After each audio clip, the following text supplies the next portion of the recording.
Hello வணக்கம். எல்லோரும் எப்படி இருக்கிறீங்க? எனக்கு பிடிச்ச எழுத்தாளர்களில் ரமணிச்சந்திரன் ஒரு நல்ல ஒரு எழுத்தாளர். அவரோட கதைகளை நான் உங்களுக்கு எல்லாருக்கும் வாசித்து காட்டலாம்னு இருக்கிறேன்.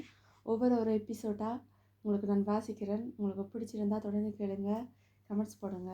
நன்றி. முதலாவது கதை வாணி. முதலாவது எபிசோடு. அன்றுடன் படிப்பு பயிற்சியெல்லாம் முடிந்து போயிட்டு, வாக்கிங் பரீட்சை கூட முடிந்து விட்டது. அகல்யாவிடம் சொன்னால் ஏதாவது காரணம் காட்டி இன்னமும் பயணத்தை தள்ளி போடச் செய்து விடுவாள் என்கிற பயத்தில் அவளிடம் சொல்லாமலே யோசிப்படாமல் அன்றைய தினத்துக்கு ஊருக்கு போக டிக்கெட் எடுத்து வந்து விட்டாள் மதுரவாணி. மதுரவாணி என்கிற அந்த பேரில் கூட அகல்யாவுக்கு மயக்கம்தான். உன்னிடம் மயங்குவது ஒரு தொத்து நோய், என்னிடமிருந்து என் அண்ணனையும் தொத்தி கொண்டு விட்டதே என்று கூறி பல் தெரிய பகப்பகவென்று சிரிப்பாள். எப்போதும் எதற்காவது சிரித்து கொண்டே இருக்க வேண்டும். ஆனால் அவளுடைய அண்ணன் அப்படி சிரித்து மதுரா பார்த்ததில்லை. புன்சிரிப்புத்தான், அதுவும் அளவாகத்தான். அறிமுகத்துக்கு 1 மில்லிமீட்டர், வரவேற்புக்கு கூட 2 மில்லிமீட்டர், ஜோக்கடித்தால் இன்னும் அதிகமாய் 1 மில்லிமீட்டர் என்று கணக்கு போட்டு வைத்தாற்போல தன் உதடுகள் பிரியும்.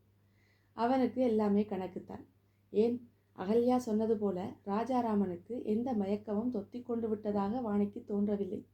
ராஜாராமனுக்கு வந்து கொண்டிருந்த 3000 ரூபாய் சம்பளத்தோடு மதுரவாணிக்கு கிடைப்பதாக இருக்கும் வேலையின் 1700 ரூபாய் சம்பளமும் மற்ற அலவன்ஸுகளுமாக சேர்ந்து வீட்டுக்குள் வர இருக்கும் 5000க்கும் மேற்பட்ட பணத்தில் சுகமாக வாழுவதோடு கணிசமாக சேமிக்கவும் முடியும் என்ற கணக்குத்தான் அவனை உந்தியிருக்கும் என்பது அவளது கணிப்பு. ஆனால் அதில் தவறேதும் இருப்பதாகவும் அவளுக்கு தோன்றவில்லை. நம் எதிர்காலம் எப்படி இருக்க வேண்டும் என்று திட்டமிடுவதோடு அதை நிறைவேற்ற முயற்சி எடுப்பதே பிழை என்று சொல்ல முடியுமா? அரை வீட்டு கஞ்சியானாலும் இருவரும் ஆனந்தமாக வாழ்ந்தனர் என்பதில் அவளுக்கும் நம்பிக்கை கிடையாது. எனவேதான் ராஜாராமன் மணந்து கொள்வோமா என்று கேட்டபோது அவளும் சட்டென மறுப்பாக ஏதும் சொல்லிவிடவில்லை. அமைதியாக இருந்து யோசித்து பார்க்கையில் அவனை மறுக்க காரணம் ஏதும் இருப்பதாகவும் தெரியவில்லை. ஆள் பார்வைக்கு நன்றாகத்தான் இருந்தான். முகஜாடையில் இருந்த சிறு குறைகளை அவனது சிவந்த நிறம் நிவர்த்தி செய்தது. நல்ல படிப்புத்தான், வேலை செய்யும் நல்ல வேலைதான். குடும்பம் என்று பார்த்தாலும் அகல்யா ஒரே ஒரு தங்கைதான். தாய் தகப்பனாரும் சம்பாதித்து கொண்டிருந்தார். ஓய்வு பெற்றாலும் பென்ஷன் வரும். அத்தோடு எல்லோருமே அவளிடம் பிரியமாகவும் இருந்தார்கள். ஒரு சிறு குறை, ராஜாராமனுக்கு நகைச்சுவை உணர்வு கொஞ்சம் குறைவு. அகல்யா அளவுக்கு இல்லை என்றாலும் மதுரவாணிக்கும் சட்டென சிரிப்பு வரும். தங்கை தாரம் என்று இந்த 2 பெண்களிடையே ராஜாராமனும் சிரிக்க கற்றுக்கொண்டு விட மாட்டானா என்ன?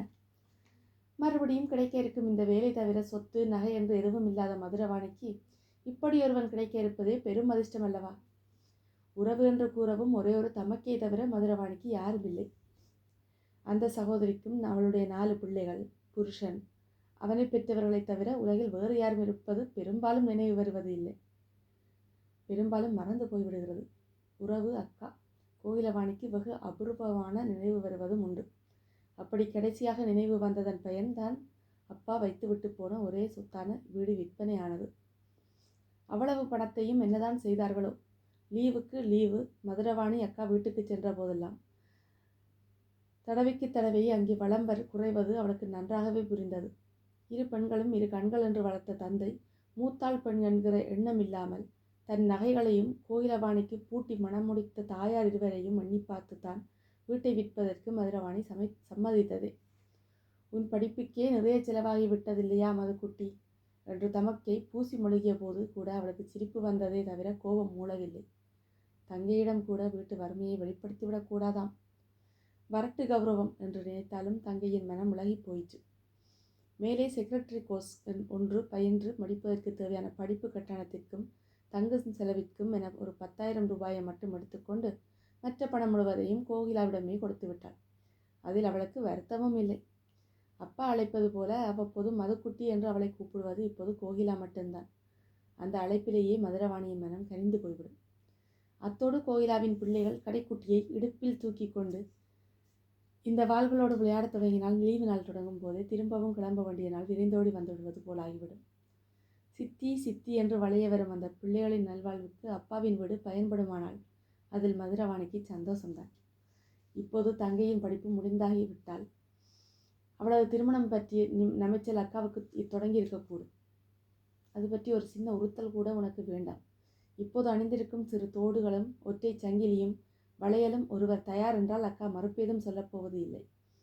ஆகவே திரும்பிய திசையெல்லாம் பச்சை விளக்கு எரிதலாக தோன்றிவிடவும் மதுரவாணியும் ராஜாராமனிடம் தன் சம்மதத்தை தெரிவித்தாள்.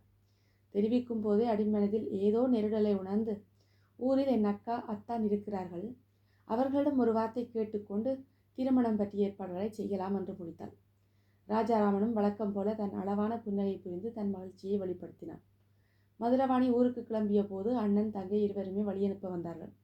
ஒரு முறைக்கு பல முறையாக சன்னல் பக்கம் உட்கார வேண்டாம், கழுத்தை மூடிக்கொள், 2 பவுன் என்றாலும் இன்றைய விலைக்கு 6410 ரூபாய் ஆகிறது, டிக்கெட் பத்திரம், தொலைத்து விடாதே என்று கீறல் விழுந்த கிராமபோன் ரெக்கார்டாக ராஜாராமன் எச்சரித்து கொண்டே இருக்கவும் அவளுக்கு சிரிப்பு மெர்ச்சலும் ஒருங்கே மூண்டன. அவள் என்ன சிறு குழந்தையா? 21 வயது முடிந்த பெண் அல்லவா? அதிலும் அவளுடைய பெற்றோர் இறந்தபின் இந்த 6 ஆண்டுகளாக அவளது தேவைகள் அத்தனையும் அவளே தான் பார்த்து கொள்கிறாள். அவளிடம் போய் இந்த உபதேசமா?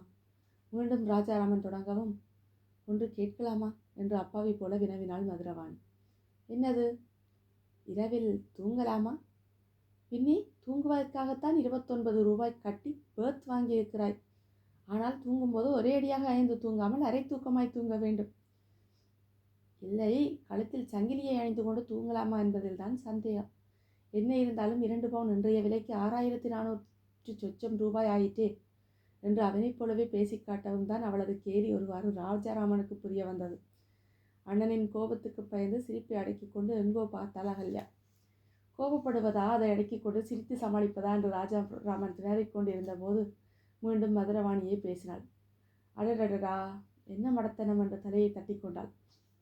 முன்பே யோசித்து ஒரு பர்தாவை வாங்கி அணிந்து கொண்டு வந்திருந்தால் பிரச்சனையே இருந்திராது, இல்லை ராஜாராமன் என்று சிரித்தபோது அகல்யாவிற்கு சிரிப்பு அடக்க மாட்டாமல் பெருட்டு விட்டது. சினத்தை முழுமையாக அடக்க மாட்டாமல் வாயை மூடு என்று தங்கையிடம் சீறினான் அண்ணன். தலையை சற்று சரித்து அவனையே பார்த்த மற்றவளிடம் அந்த கோபத்தை காட்ட மனமோ துணிவோ வராமல், எவ்வளவு முக்கியமான விஷயம் சொன்னேன், புரியாமல் கிண்டல் அடிக்கிறாயே என்று குறைப்பட்டான். முதல் காரியமாக இவனுக்கு சிரிக்க கற்றுக் கொடுக்க வேண்டும் என்று மனம் எண்ணமிட அதை காட்டாமல் 6 ஆண்டுகளாக இதே சங்கிலி வளையல் தோடோடு தான் ஆண்டுக்கு குறைந்தது 3 முறை இதே பயணம் செய்து கொண்டிருக்கிறேன் ராஜாராமன். எப்போது எப்படி எச்சரிக்கையோடு இருப்பது என்று அறிந்து அதை கடைப்பிடிப்பவள் நான்.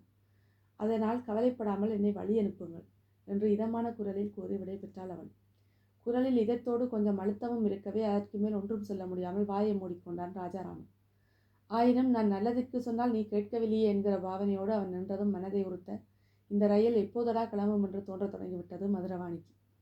ஒருவாறு ரயில் நகரத் தொடங்கவும் கூடவே நடந்தபடி போனதும் கடிதம் எழுது, அவர்களுக்கு வசதியான நாள் கேட்டு தெரிவித்தாயானால் இங்கேயே திருமண ஏற்பாடுகளை கவனிக்க வசதியாக இருக்கும், அதனால் போனதும் முதல் காரியமாக என்று சொல்லிக்கொண்டே போனவன் ரயில் வேகம் எடுக்கவும் கவனத்துடன் ஒதுங்கி நின்று விட்டான். இருக்கையில் வசதியாக சாய்ந்து அமர்ந்து கொண்டு சற்று யோசித்தாள் மதுரவாணி.